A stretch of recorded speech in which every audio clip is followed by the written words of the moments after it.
¿Qué harías si en un solo día perdieras todo lo que amas? Tu familia, tus bienes, tu salud. ¿Te mantendrías fiel a tus principios? Esta no es una historia cualquiera. Es la historia de un hombre que enfrentó la prueba más brutal que puedas imaginar. Un hombre cuya fe fue puesta a prueba de manera que ninguno de nosotros quisiera experimentar jamás. Pero ¿sabes qué es lo más impactante de todo? Que esta historia milenaria sigue siendo tan relevante hoy como lo fue hace miles de años. Porque todos, en algún momento, nos preguntamos, ¿por qué sufren los buenos? ¿Por qué las personas más nobles a veces enfrentan las tragedias más devastadoras? Quédate conmigo, porque lo que estás a punto de descubrir cambiará tu perspectiva sobre el sufrimiento, la fe y el propósito de la vida para siempre. En las vastas tierras de Uz, donde el desierto se encuentra con la civilización, vivía un hombre cuyo nombre resuena a través de los siglos, Job. Pero, ¿qué hacía tan especial a este hombre? ¿Por qué su historia se ha contado una y otra vez durante más de 3000 años? Job no era un hombre común. Las Escrituras nos dicen que era perfecto y recto, temeroso de Dios y apartado del mal. Imagínate por un momento. ¿Conoces a alguien así? Alguien de quien puedas decir con absoluta certeza que es completamente íntegro, que nunca hace daño intencionalmente, que siempre busca hacer lo correcto sin importar el costo personal. Su riqueza era legendaria. Poseía 7000 ovejas, 3000 camellos, 500 yuntas de bueyes y 500 asnas. Era considerado el hombre más grande de todo el Oriente. Pero aquí está la pregunta que debes hacerte. ¿Era grande por su riqueza material o por algo mucho más profundo? Job tenía 10 hijos, 7 varones y 3 mujeres. Y aquí encontramos algo hermoso. Sus hijos se amaban tanto que constantemente se visitaban. Hacían banquetes juntos, celebraban la vida en comunión familiar. ¿No es esto lo que todos deseamos? Una familia unida, próspera, donde reina el amor y la armonía. Pero Job, siendo el padre sabio que era, tenía una costumbre particular. Cada vez que sus hijos terminaban sus celebraciones, él se levantaba muy temprano, ofrecía holocaustos por cada uno de ellos y oraba: quizás mis hijos habrán pecado y habrán blasfemado contra Dios en sus corazones. ¿Puedes ver la profundidad de su amor paternal? La seriedad con la que tomaba su responsabilidad espiritual. Esta rutina de intercesión la hacía constantemente. Job no era solo un hombre próspero, era un hombre que entendía que la verdadera riqueza viene de mantener una relación correcta con Dios. Pero entonces, algo extraordinario sucede, algo que nos lleva detrás del velo de lo visible, al reino espiritual donde se libran batallas que determinan nuestros destinos. Un día, los hijos de Dios se presentaron ante Jehová, y entre ellos vino también Satanás. ¿Te has preguntado alguna vez qué sucede en las cortes celestiales? ¿Qué conversaciones se desarrollan allí que afectan directamente nuestras vidas aquí en la tierra? Jehová le preguntó a Satanás: ¿de dónde vienes? Y Satanás respondió: de rodear la tierra y de andar por ella. Imagínate esta escena: el acusador de la humanidad, constantemente recorriendo nuestro mundo, buscando a quien devorar, presentándose ante el trono de Dios. Entonces Dios hace algo que cambia todo. ¿No has considerado a mi siervo Job? ¿Puedes sentir el orgullo en la voz del Creador? No hay otro como él en la tierra, varón perfecto y recto, temeroso de Dios y apartado del mal. ¿Pero qué responde Satanás? Sus palabras revelan una acusación que corta hasta el hueso. ¿Acaso teme Job a Dios de balde? ¿No le has cercado alrededor a él y a su casa y a todo lo que tiene? Has bendecido la obra de sus manos, y sus bienes han aumentado sobre la tierra. Aquí está la acusación más devastadora que se puede hacer contra cualquier persona de fe: que solo servimos a Dios por los beneficios que recibimos. ¿Es tu fe transaccional? ¿Amas a Dios solo cuando las cosas van bien en tu vida? Satanás continúa con su desafío letal. Pero extiende ahora tu mano y toca todo lo que tiene, y verás si no blasfema contra ti en tu misma presencia. En otras palabras, quítale todo lo que tiene y vas a ver quién es realmente Job. Vas a ver si su fe es genuina o es solo el resultado de una vida cómoda. ¿Y sabes qué es lo más impactante? Dios acepta el desafío. He aquí, todo lo que tiene está en tu mano. Solamente no pongas tu mano sobre él. ¿Te has preguntado alguna vez por qué Dios permitiría esto? ¿Por qué el Dios de amor y misericordia permitiría que su siervo más fiel fuera sometido a tal prueba? Esta pregunta ha atormentado a teólogos y filósofos durante milenios, y la respuesta que encontremos transformará nuestra comprensión de la fe y el sufrimiento. Entonces comienza la tragedia más devastadora que puedas imaginar. Un día, mientras los hijos de Job comían y bebían vino en casa del hermano mayor, llegó un mensajero corriendo, sin aliento, con noticias que cambiarían todo. Los bueyes estaban arando y las asnas paciendo cerca de ellos, y acometieron los sabeos y se los llevaron, y mataron a los criados a filo de espada. Solamente escapé yo para darte la noticia. ¿Puedes imaginar el shock? En un momento, una parte significativa de la riqueza de Job había desaparecido, pero antes de que pudiera procesar completamente esta pérdida, llegó otro mensajero. Fuego de Dios cayó del cielo, que quemó las ovejas y a los pastores, y los consumió. Solamente escapé yo para darte la noticia. Ahora piénsalo. ¿Cómo procesarías dos tragedias seguidas? ¿Cómo mantendrías la compostura cuando todo lo que has construido durante años se desvanece en minutos? Pero la pesadilla apenas comenzaba. Un tercer mensajero llegó. Los caldeos hicieron 3 escuadrones, y arremetieron contra los camellos y se los llevaron. Y mataron a los criados a filo de espada, y solamente escapé yo para darte la noticia. 3 golpes devastadores. Su ganado, sus ovejas, sus camellos. Décadas de trabajo duro, de bendición divina, de acumulación de riqueza. Todo desaparecido en cuestión de horas. Pero ¿sabes cuál fue el golpe final? El que partiría el corazón de cualquier padre o madre. El cuarto mensajero llegó con noticias que ningún padre debería escuchar jamás. Tus hijos y tus hijas estaban comiendo y bebiendo vino en casa de su hermano el primogénito. Y un gran viento vino del lado del desierto y azotó las 4 esquinas de la casa, la cual cayó sobre los jóvenes y murieron. Y solamente escapé yo para darte la noticia. Los 10 hijos de Job, muertos, todos, en un solo momento. ¿Cómo reaccionarías tú? ¿Qué harías si en un solo día perdieras todo tu patrimonio y, más devastador aún, a todos tus hijos? ¿Maldecirías a Dios? ¿Te rebelarías contra el cielo? ¿Perderías completamente la fe? La respuesta de Job es una de las declaraciones más poderosas y desconcertantes de toda la literatura humana. Primero, se levantó. En medio del dolor más profundo que un ser humano puede experimentar, Job se levantó. Luego rasgó su manto, se rapó la cabeza en señal de luto, se postró en tierra, adoró. En medio de tal tragedia, ¿cómo es posible? Y entonces pronunció palabras que han resonado a través de los siglos.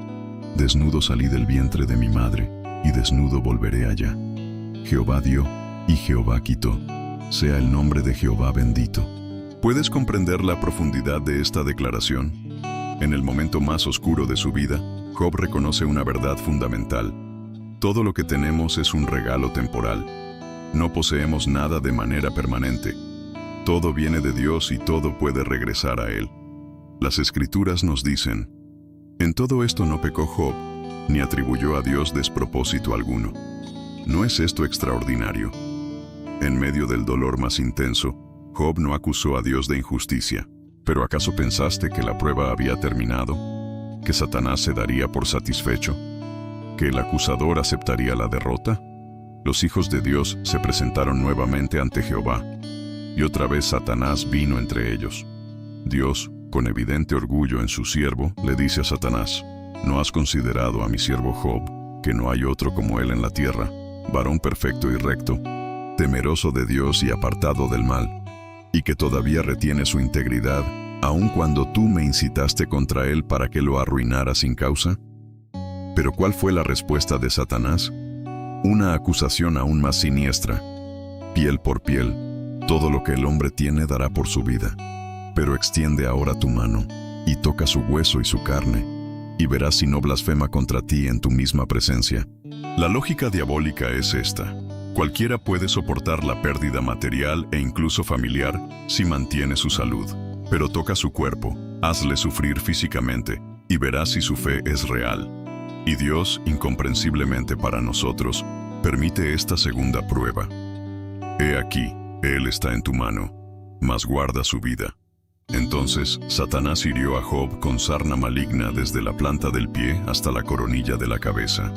¿Te imaginas el sufrimiento? No solo el dolor físico insoportable, sino también la humillación, el asco, la pérdida total de dignidad. Job se sentó entre cenizas y tomó un tiesto para rascarse.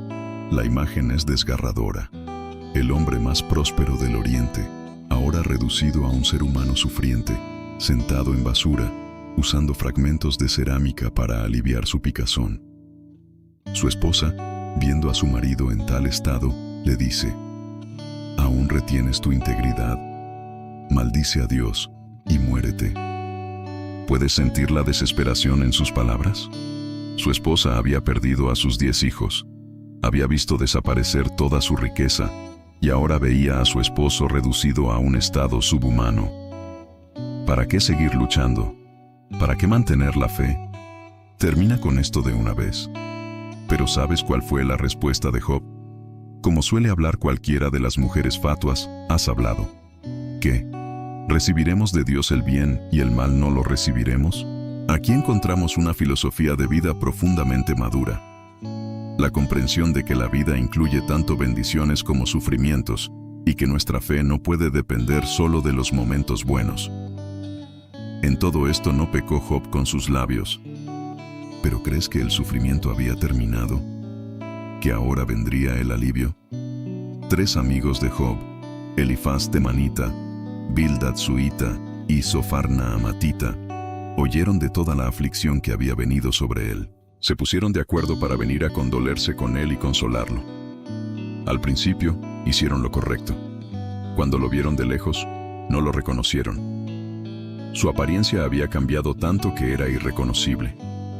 Alzaron su voz y lloraron, rasgaron sus mantos, esparcieron polvo sobre sus cabezas hacia el cielo, y se sentaron con él en tierra por 7 días y 7 noches.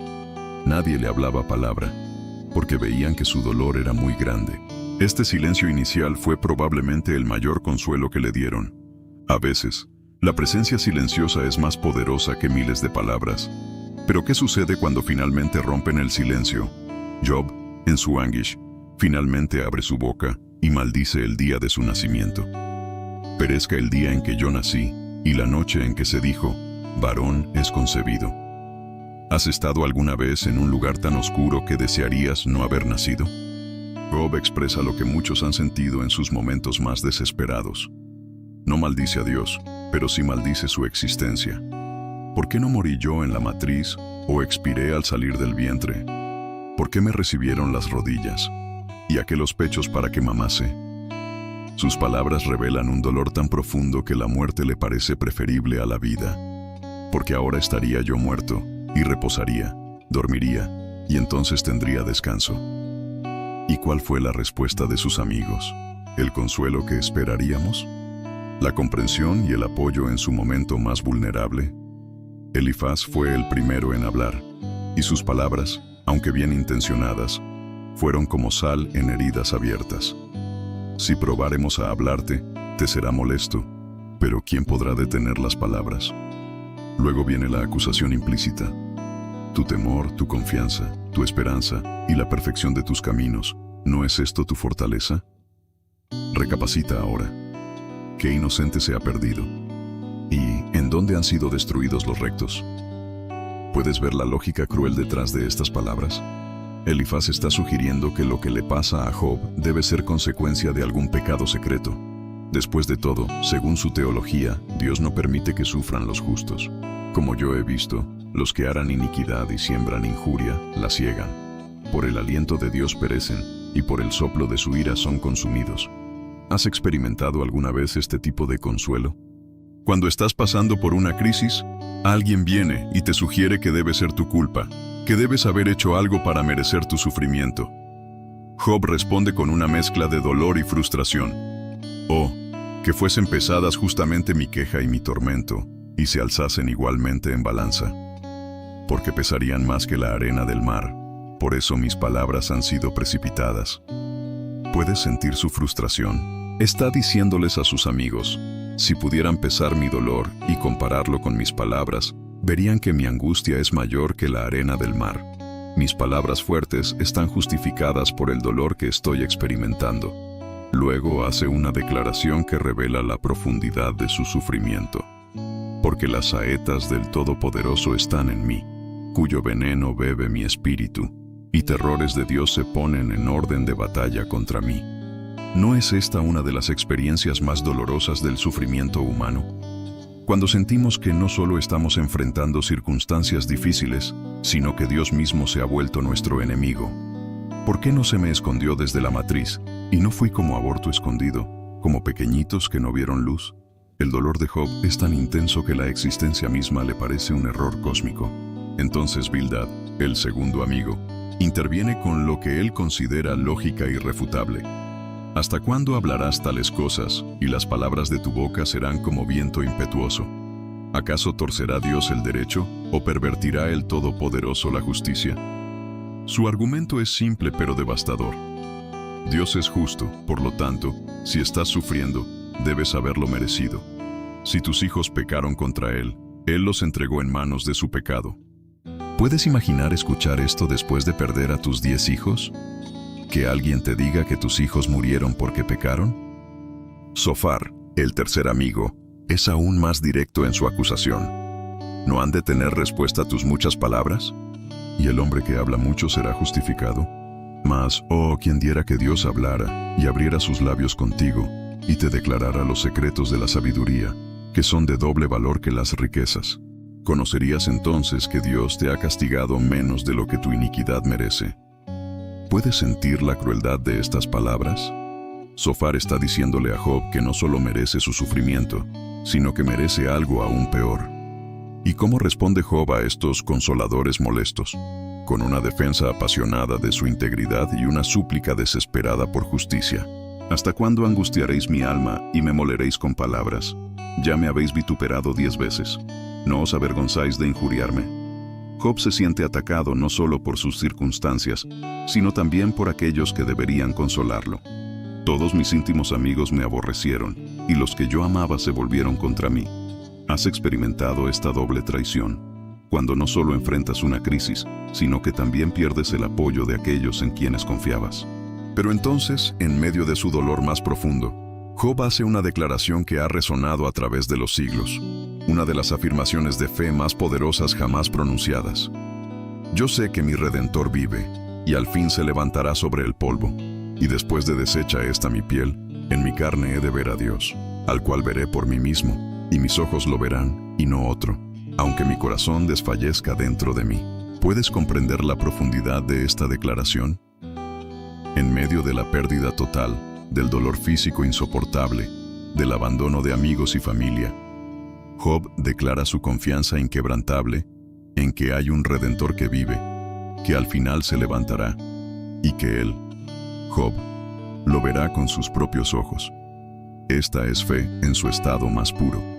No fe basada en evidencias favorables, no fe como resultado de bendiciones, sino fe en medio de la aparente ausencia de Dios. Fe que trasciende las circunstancias. El debate continúa a través de varios ciclos, con cada amigo insistiendo en que Job debe confesarse algún pecado secreto, y Job manteniendo su inocencia, mientras lucha por entender por qué le está sucediendo esto. Pero ¿sabes qué es lo más fascinante de todo este diálogo? Que todos están operando bajo la misma teología defectuosa. La creencia de que el sufrimiento es siempre resultado directo del pecado, y que la prosperidad es siempre señal de la bendición divina. Esta teología de la prosperidad antigua es tan atractiva porque es simple, ordenada y aparentemente lógica. Si eres bueno, Dios te bendice. Si eres malo, Dios te castiga. El mundo tiene sentido, la justicia se mantiene, y todos sabemos dónde estamos parados. Pero ¿qué pasa cuando la vida no encaja en esta fórmula simple? ¿Qué pasa cuando vemos a los malvados prosperar y a los justos sufrir? Job está viviendo la crisis de esta teología simplista. Él sabe que es inocente, pero está sufriendo de maneras que sugieren culpabilidad extrema. Sus amigos, incapaces de concebir que su teología podría estar equivocada, concluyen que Job debe estar engañándose a sí mismo sobre su inocencia. Pero entonces aparece un cuarto personaje, Eliú, un joven que había estado escuchando todo el debate en silencio. Su entrada está marcada por una declaración interesante. Yo soy joven, y vosotros ancianos. Por tanto, he tenido miedo y temor de declararos mi opinión. ¿Por qué un joven se sentiría intimidado de hablar ante sus mayores? En esa cultura, la edad se equiparaba con sabiduría, pero Eliú ha llegado a una conclusión reveladora. Pero espíritu hay en el hombre, y el soplo del Omnipotente le hace que entienda. No son los sabios los de mucha edad, ni los ancianos entienden el derecho. Su punto es profundo. La verdadera sabiduría no viene automáticamente con la edad, sino con la iluminación divina. Eliú ofrece una perspectiva diferente sobre el sufrimiento. He aquí, en esto no has hablado justamente. Yo te responderé que mayor es Dios que el hombre. ¿Por qué contiendes con él? Porque él no da cuenta de ninguna de sus razones. Su argumento es que Dios puede tener propósitos en el sufrimiento que van más allá de la simple retribución por el pecado. Por sueños, en visión nocturna, cuando el sueño cae sobre los hombres, cuando se adormecen sobre el lecho, entonces revela al oído de los hombres y les señala su consejo para quitar al hombre de su obra y apartar del varón la soberbia. ¿Puedes ver la diferencia? Eliú sugiere que Dios puede usar el sufrimiento para comunicarse con nosotros, para enseñarnos, para moldearnos, no solo para castigarnos. He aquí, todas estas cosas hace Dios una y dos veces con el hombre, para apartar su alma del sepulcro y para iluminarlo con la luz de los vivientes. ¿Pero será suficiente esta nueva perspectiva? ¿Satisfará la necesidad profunda de Job de entender por qué está sufriendo? Entonces sucede algo que cambia completamente la naturaleza del diálogo. Dios mismo aparece. Entonces respondió Jehová a Job desde un torbellino. Imagínate la escena. Después de capítulos de debate humano, especulación teológica, acusaciones y defensas, el creador del universo mismo entra en la conversación. ¿Pero qué esperarías que dijera? ¿Una explicación detallada del sufrimiento de Job? ¿Una justificación de sus métodos? ¿Una disculpa por permitir tal dolor? Las primeras palabras de Dios son desconcertantes. ¿Quién es ese que oscurece el consejo con palabras sin sabiduría? En lugar de respuestas, Dios comienza con preguntas. En lugar de explicaciones, ofrece un interrogatorio cósmico. Ahora ciñe como varón tus lomos. Yo te preguntaré, y tú me contestarás. ¿Dónde estabas tú cuando yo fundaba la tierra? Házmelo saber, si tienes inteligencia. ¿Puedes sentir el poder de esta pregunta? Dios está llevando a Job y a nosotros a reconocer la diferencia fundamental entre la perspectiva humana y la perspectiva divina. ¿Quién ordenó sus medidas, si lo sabes? ¿O quién extendió sobre ella cordel? ¿Sobre qué están fundadas sus bases? ¿O quién puso su piedra angular cuando alababan todas las estrellas del alba y se regocijaban todos los hijos de Dios? Las preguntas continúan, cada una diseñada para expandir la perspectiva de Job más allá de su situación personal hacia la vastedad del diseño cósmico. ¿Quién encerró con puertas el mar cuando se derramaba saliéndose de su seno, cuando puse yo nubes por vestidura suya y por su faja oscuridad, y establecí sobre él mi decreto, le puse puertas y cerrojo, y dije, hasta aquí llegarás, y no pasarás adelante, y ahí parará el orgullo de tus olas? ¿Ves el patrón? Dios no está explicando el sufrimiento de Job, está revelando su propia grandeza y sabiduría incomprensibles. ¿Has mandado tú a la mañana en tus días? ¿Has mostrado al alba su lugar para que ocupe los fines de la tierra y para que sean sacudidos de ella los impíos? Las preguntas abarcan todo el orden natural, la luz y las tinieblas, los océanos y las montañas, la vida animal y los fenómenos atmosféricos. ¿Has entrado tú hasta las fuentes del mar y has andado escudriñando el abismo? ¿Te han sido descubiertas las puertas de la muerte y has visto las puertas de la sombra de muerte? ¿Puedes imaginar el efecto de estas preguntas en Job? Cada una lo confronta con la limitación de su perspectiva humana. ¿Comprendiste tú las anchuras de la tierra? Declara si sabes todo esto. ¿Por dónde va el camino a la habitación de la luz? ¿Y dónde está el lugar de las tinieblas? Dios continúa con preguntas sobre los fenómenos meteorológicos. ¿Has entrado en los tesoros de la nieve o has visto los tesoros del granizo? Sobre la astronomía. ¿Podrás tú atar los lazos de las Pléyades o desatarás las ligaduras de Orión? Y luego se enfoca en el reino animal, describiendo con detalle poético la sabiduría evidente en el diseño de cada criatura. Pero ¿por qué todo este énfasis en la creación natural? ¿Qué tiene que ver el comportamiento de los animales con el sufrimiento humano? La respuesta se encuentra en el patrón de estas preguntas. Dios está revelando que hay una sabiduría y un propósito operando en el universo que va mucho más allá de la comprensión humana. El mismo Dios que diseñó las complejidades del mundo natural con sabiduría perfecta, está también ordenando los eventos de la vida humana, incluso cuando no podemos entender su lógica. ¿Dará a luz la cierva en el tiempo que tú señales? ¿O guardarás tú el tiempo cuando paren las gamas? ¿Contarás tú los meses de su preñez? ¿Y sabes el tiempo cuando han de parir? Cada pregunta subraya la misma verdad. Hay una sabiduría operando en el universo que está completamente fuera del alcance de la comprensión humana. Después de este bombardeo de preguntas cósmicas, Dios hace una pausa. ¿Es sabiduría contender con el Omnipotente? El que disputa con Dios, responda a esto. ¿Cuál es la respuesta de Job? Después de haber demandado una audiencia con Dios, después de haber insistido en defender su caso ante el Todopoderoso, ¿qué dice ahora que tiene su oportunidad? He aquí que yo soy vil, ¿qué te responderé? Mi mano pongo sobre mi boca. Una vez hablé, mas no responderé. Aún 2 veces, mas no volveré a hablar. ¿Puedes sentir la transformación? Job no ha recibido las respuestas que esperaba, pero ha ganado algo mucho más valioso. Una perspectiva correcta sobre quién es Él y quién es Dios. ¿Pero acaso Dios había terminado? ¿Era suficiente esta primera lección de humildad? Respondió Jehová a Job desde el torbellino, y dijo: Ciñe ahora como varón tus lomos, yo te preguntaré, y tú me harás saber. Viene una segunda ronda de preguntas, pero esta vez más directamente relacionadas con la justicia y el poder moral. ¿Invalidarás tú también mi juicio? ¿Me condenarás a mí para justificarte tú?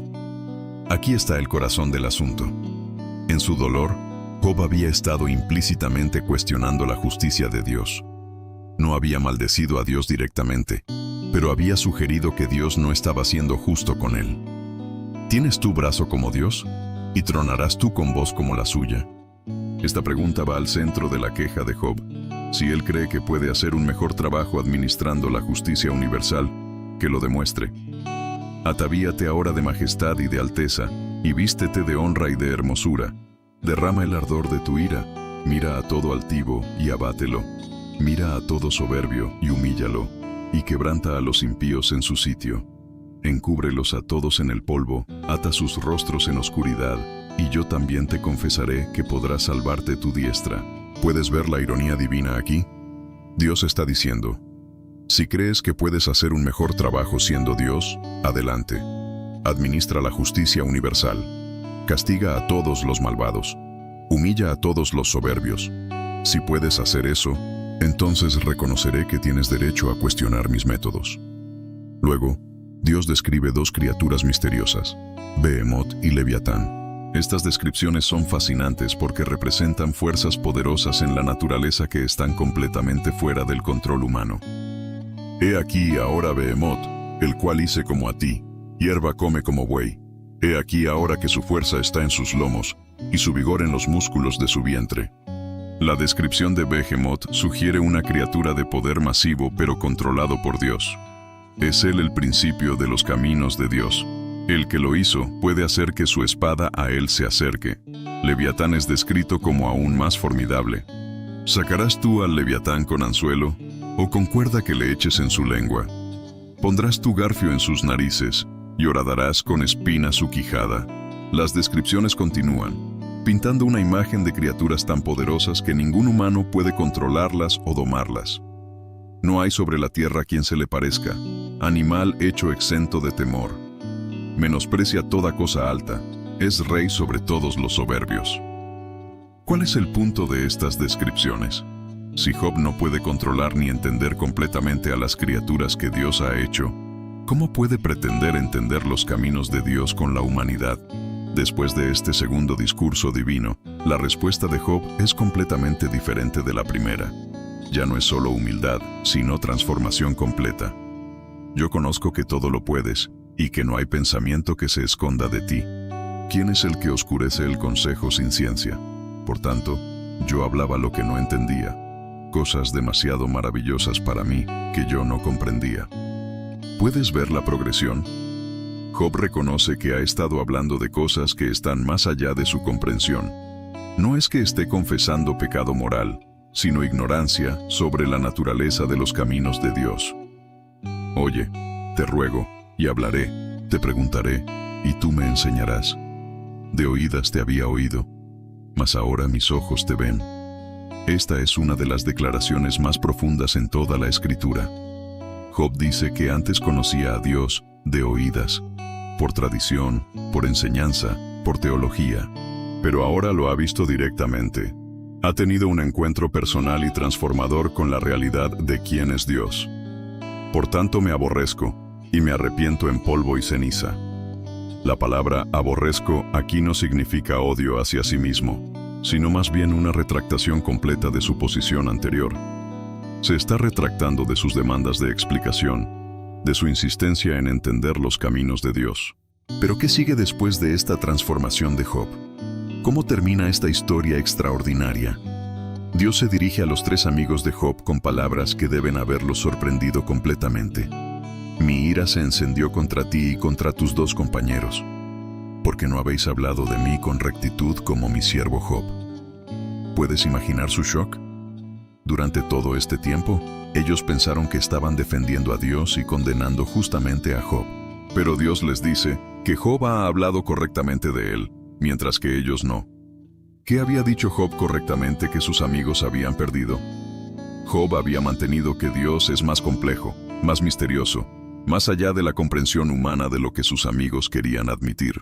Sus amigos habían reducido a Dios a una fórmula simple y predecible. Job había insistido en que los caminos de Dios trascienden nuestras categorías humanas de justicia retributiva. Dios les ordena a los amigos: tomad pues ahora 7 becerros y 7 carneros, e id a mi siervo Job, y ofreced holocausto por vosotros, y mi siervo Job orará por vosotros, porque de cierto a él atenderé para no trataros afrentosamente, por cuanto no habéis hablado de mí con rectitud, como mi siervo Job. ¿No es irónico? Los mismos hombres que habían venido a consolar a Job, ahora necesitan que él interceda por ellos ante Dios. E hicieron Elifaz temanita, Bildad suita y Sofar naamatita, como Jehová les dijo, y Jehová atendió a Job.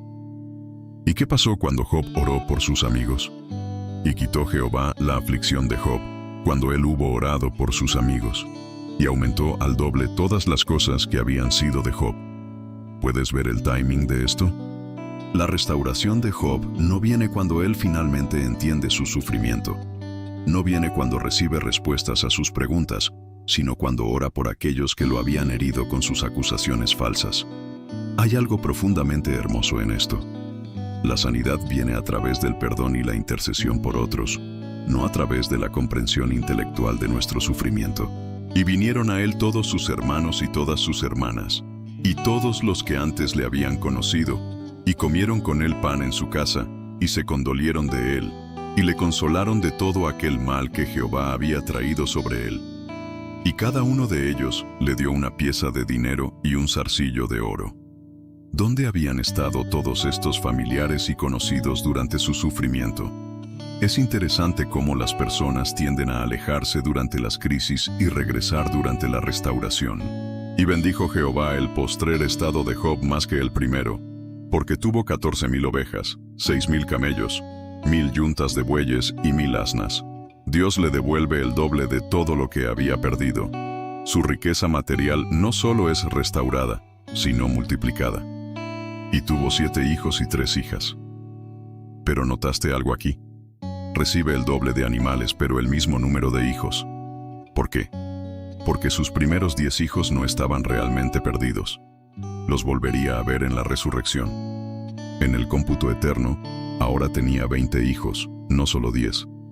Y llamó el nombre de la primera, Jemima, el de la segunda, Sesia, y el de la tercera, Keren-Hapuk. Y no se hallaron mujeres tan hermosas como las hijas de Job en toda la tierra. Y les dio su padre herencia entre sus hermanos.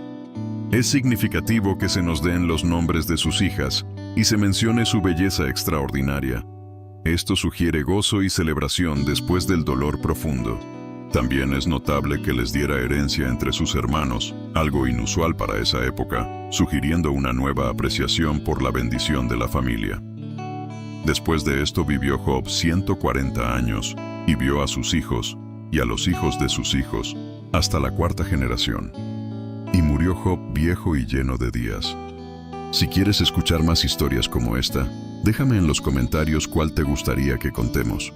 No olvides suscribirte al canal y activar la campanita para que no te pierdas la próxima historia.